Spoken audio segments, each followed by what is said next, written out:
First day first show കാണാൻ പറ്റുന്നറിയില്ല, എന്റെ പിള്ളേരുണ്ട്, അതുകൊണ്ട് ഞാൻ ഫസ്റ്റ് ഡേ തന്നെ കണ്ടിരിക്കും. ടോവിയുടെ എല്ലാ പടവും ഞാൻ കാണാം.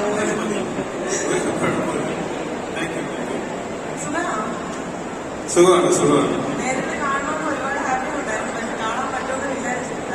ഇന്നിവിടെ പണിപ്പഴിക്ക് ഇതിനകത്ത് വരാൻ പറ്റുമെന്ന് ഞാൻ വിചാരിച്ചിട്ടില്ല. എന്നെ പോലെ ഒരുപാട് പേര് അടുത്ത് നിന്ന് കാണണമെന്ന് ആഗ്രഹിക്കുന്നവരായിരുന്നു ഈ ചുറ്റുമുള്ള എല്ലാവരും. അപ്പൊ അവരുടെ ഇതായിട്ട് എനിക്കൊരു ക്വസ്റ്റ്യൻ ചോദിക്കാനുണ്ട്. ഞങ്ങളെപ്പോലെ ഞാനിപ്പോ ഒറ്റയ്ക്കാണെങ്കിൽ ഒരു ദിവസം 3-4 സിനിമയൊക്കെ ഇവിടെ വന്ന് തന്നെ കാണാറുണ്ട്. ഏറ്റവും കുറഞ്ഞ ടിക്കറ്റ് എടുത്ത് തന്നെ കാണാറുണ്ട്. അതുപോലെ ടോവിനോയും ചെറുപ്പകാലത്തിൽ 10 രൂപ ടിക്കറ്റൊക്കെ എടുത്ത് സിനിമ കാണാറുണ്ട്. ഒരു ദിവസം 3-4 സിനിമകളൊക്കെ കാണാറുണ്ടായിരുന്നു. എന്നിട്ട് ഫ്രണ്ട്സുമായിട്ട് ആ കഥകൾ